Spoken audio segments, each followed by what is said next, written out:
오늘 우리에게 주신 하나님의 말씀은 마태복음 18장의 말씀입니다. 마태복음 18장 21절로 35절 말씀입니다. 21절부터 34절까지 저와 여러분이 교독하고 35절은 함께 읽겠습니다. 22절 말씀 제가 먼저 읽습니다. 그때 베드로가 나와 이르되 주의 형제가 내게 죄를 범하면 몇 번이나 용서하여 주리이까 7번까지 하오리이까.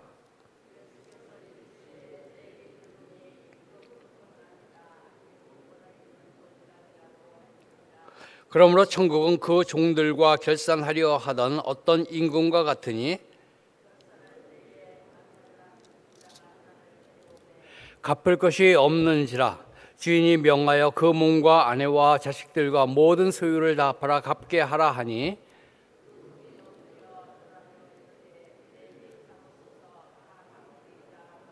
그 종의 주인이 불쌍히 여겨 놓아 보내며 그 빚을 탕감하여 주었더니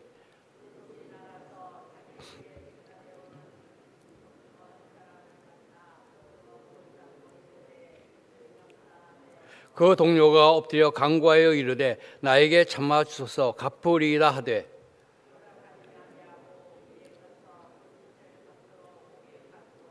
그 동료들이 그것을 보고 몹시 딱하게 여겨 주인에게 가서 그 일을 다 알리니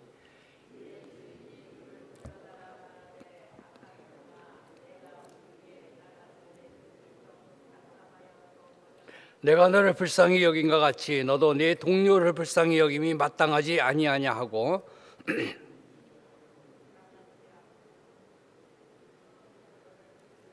35절 같이 읽습니다. 너희가 각각 마음으로부터 형제를 용서하지 아니하면 나의 하늘 하나님 아버지께서도 너에게 이와 같이 하시리라. 아멘. 어느 한 날도 우리 주님께 주시는 은혜가 우리 삶 속에 넘쳐나기를 주님의 이름으로 축복합니다. 오늘 마태복음 18장 21절에서 35절 말씀을 가지고 천국의 용서라고 하는 제목으로 은혜를 나누기를 원합니다. 우리가 읽은 이 본문 내용은 간단히 살펴보면 간단하죠. 베드로가 예수님께 나와서 형제가 죄를 범하면 몇 번까지 용서할까요? 7번까지 할까요? 그러니까 예수님께서 7번을 70번까지도 용서하라고 합니다. 그러면서 천국에 그 종들과 결산하려 하는 어떤 임금과 같다고 그 비유를 말씀하십니다. 1만 달란트 탕감받은 자로서 100 데나리온 빚진 자를 불쌍히 여기지 않은 그 내용을 말씀하고 있습니다. 우리가 이 땅을 살아가면서 인간관계가 참 필수적입니다. 그 중에서도 용서라고 하는 부분은 우리에게 너무나 어려운 것 같습니다. 이 용서가 하나님의 커다란 관심이기도 하고 우리 생활에서도 밀접하게 연결되어 있습니다.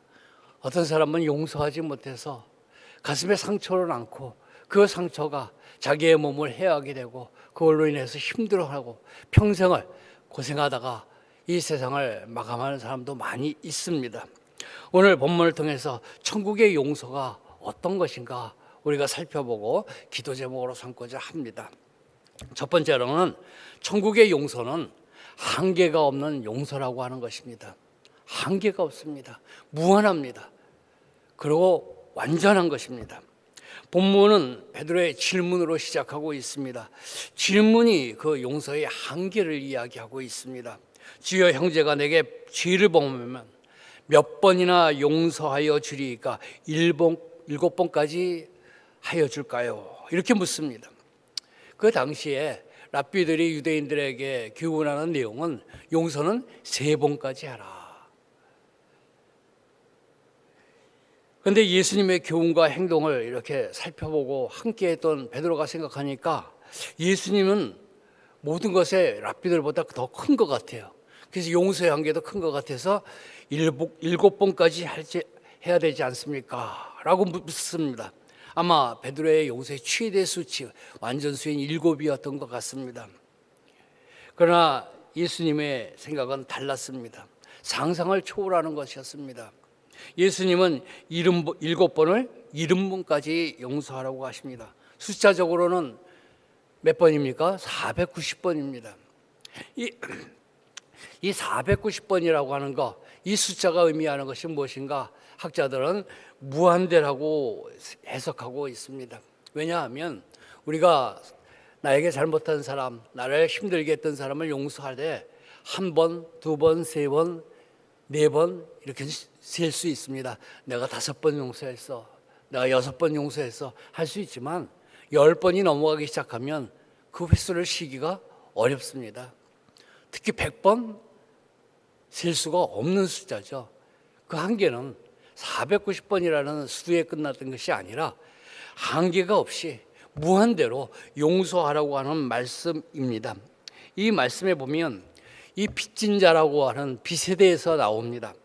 이제 24절부터 비유 나오면서 1만 달란트 빚진 자 나오는데, 이 빚이라고 하는 거 원어를 보면 호바라고 합니다. 이것의 뜻은 돈, 그것뿐만이 아니라 죄가에서도 쓰는 말씀입니다. 돈과 죄를 모두 가리키는 말입니다. 1만 달란트, 10,000달란트, 그것이 얼마인가 우리가 기억은 못하겠지만 하루에 열심히 일해서 버는 일당, 그것을 1년, 2년, 3년, 10년, 20년이 아니라 20만 년을 해야 되는 것입니다. 20만 년이라고 하는 것은 어떤 겁니까? 우리가 도저히 갚을 수 없는 금액입니다. 이것을 우리 죄로 이야기한다면 우리가 20만 년 동안 지었던 죄입니다. 그 20만 년이 무엇을 뜻합니까? 우리가 이 세상에 태어나기 전에 인간이 이 세상에 나왔을 때부터의 죄, 그 모든 것을 우리가 갖고 있다는 것입니다. 그것을 바로 우리는 원죄라고 하죠. 우리에게 원죄를 갖고 있습니다.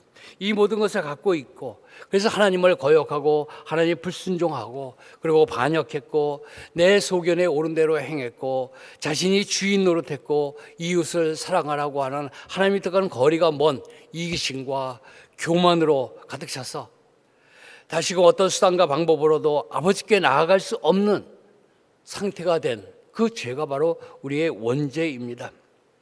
이것은 우리가 스스로 갚아보려고 온갖 수단을 강구해 보지만 헛수고일 뿐입니다.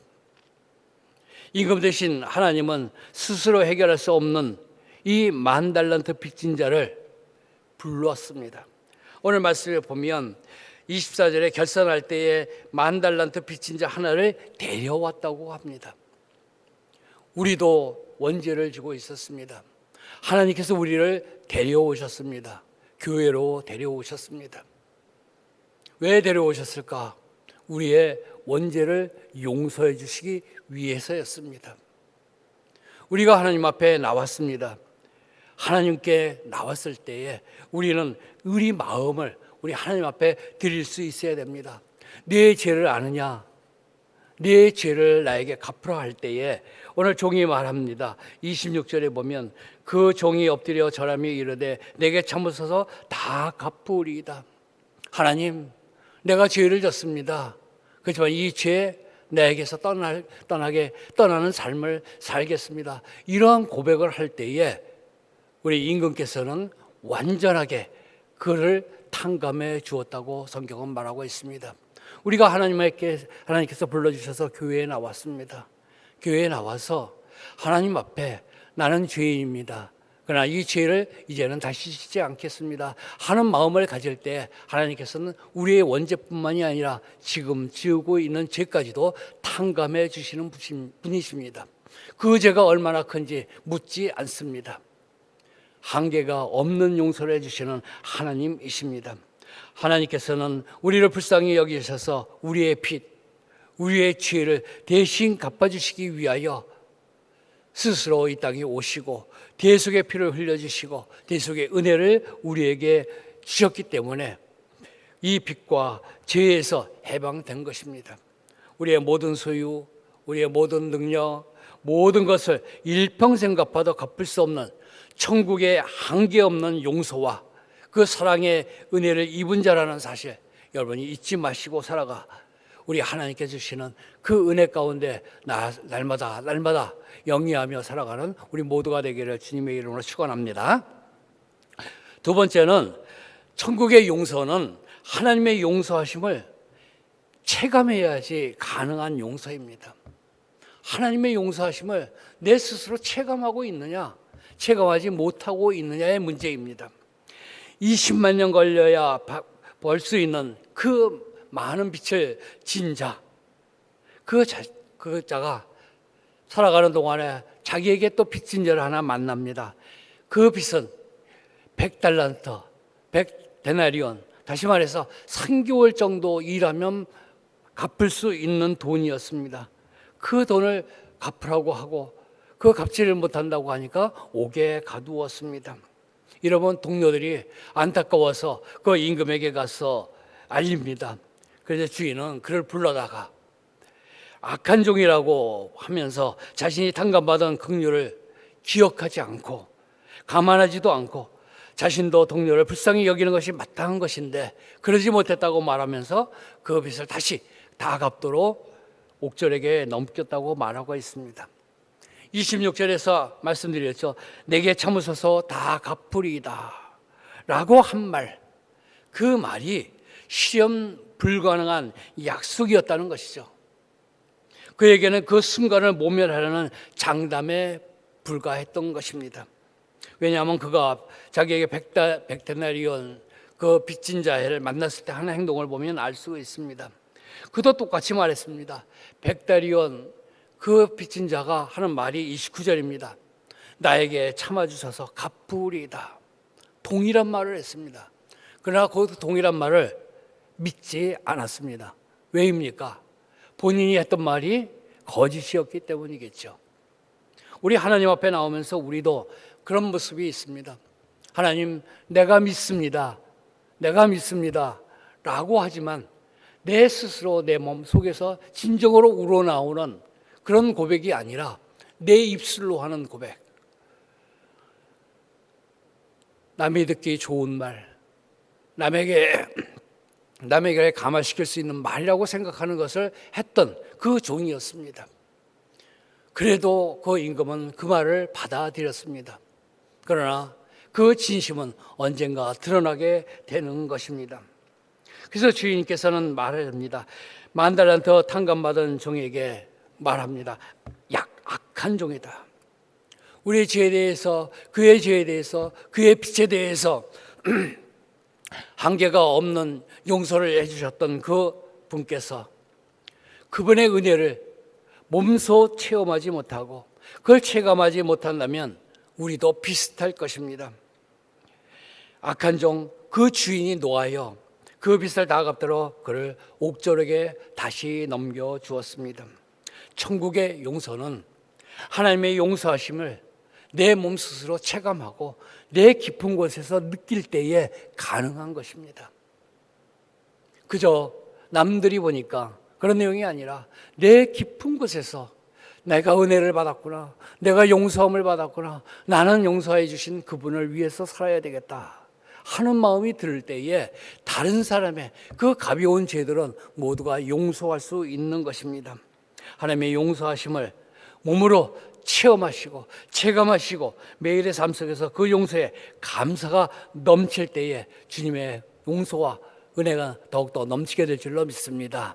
이러한 하나님의 그 용서하심을 체험하는 저희 모두가 되기를 주님의 이름으로 축복합니다. 세 번째, 천국의 용서는 이웃과 형제를 향하여 행할 용서라고 하는 것입니다. 이웃과 형제를 향해서 반드시 행하여야 하는 것입니다. 35절 말씀입니다. 우리 같이 읽겠습니다. 35절 말씀입니다.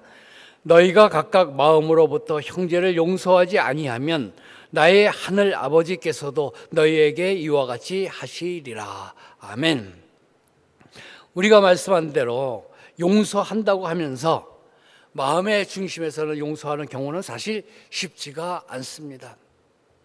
용서했다고 하면서 뒤돌아보고 속으로 다시 욕하고 미워하는 경우가 얼마나 많습니까? 나를 힘들게 한 사람에 대해서 형식적으로 용서했다고 말하지만 마음의 중심으로부터는 용서하지 못하는 경우가 너무나 많습니다. 용서는 주위의 환경이나 이웃의 태도 또는 어떤 조건에 달려있지 않습니다. 내가 용서할 수밖에 없는 관계에 있지 않은가? 용서함으로써 나에게 얼마나 잘해줄 것인가, 용서할 만한 사람인가 아닌가 저울질하고 그 상태나 태도를 따져볼 문제가 아니라는 것입니다. 거기에는 조건이 없습니다. 왜냐하면 조건 없이 하나님이 나를 용서해 주셨기 때문입니다. 바울은 에베소 4장 32절에서 이렇게 말씀하고 있습니다. 서로 용서하기를 하나님이 그리스도 안에서 너희를 용서하신 것 같이 하라. 서로 용서하되 너희가 그리스도 예수를 믿음으로 말미암아 하나님께서 너희의 모든 죄를 용서하였다면 너희도 형제를 용서하라고 하는 것입니다. 그리고 골로새 3장 13절에서도 강조합니다. 피차 용서하되 주께서 너희를 용서하신 것 같이 너희도 그리하라. 주께서 용서하여 주신 분, 그 사람들 향해서 우리가 용서하지 못할 것이 무엇이 있냐고 하는 것입니다. 언제나 하나님과 주님이 기준이 되고 있습니다. 내가 형제를 사랑하는 이유가 있다면 하나님이 나를 사랑하시기 때문일 것입니다. 주께서 용서하신 것 같이 우리 또한 형제를 용서해야 하는 것입니다. 형제가 내 사랑을 알아주기 때문에 내가 사랑하는 것이 아닙니다. 내가 지난날 받았던 그 사랑의 빚 때문도 아닙니다. 돌아올 보상을 계산하는 장사치의 마음도 아닙니다. 다만 하나님께서 나를 사랑하셔서 나를 용서하셨으니 내가 형제를 용서하는 것입니다. 용서의 동기는 하나님께 있고 십자가에 있는 것입니다. 오직 하나님께로부터 내가 용서받았다고 하는 거기에 근거가 있는 것입니다. 이웃과의 관계에서가 아니라 하나님과의 관계에서 용서는 출발하는 것입니다. 오직 하나님이 나를 용서하시고 나를 용서하셨고 나를 사랑하셨기 때문에 나는 그 사랑을 베풀고 이웃을 내 형제를 용서하는 것이다. 이것이 천국의 용서로서 우리가 마땅히 행하여야 할 용서입니다. 이웃과 형제를 향하여 진정한 용서를 하는 우리 모두가 되시기를 주님의 이름으로 축복합니다.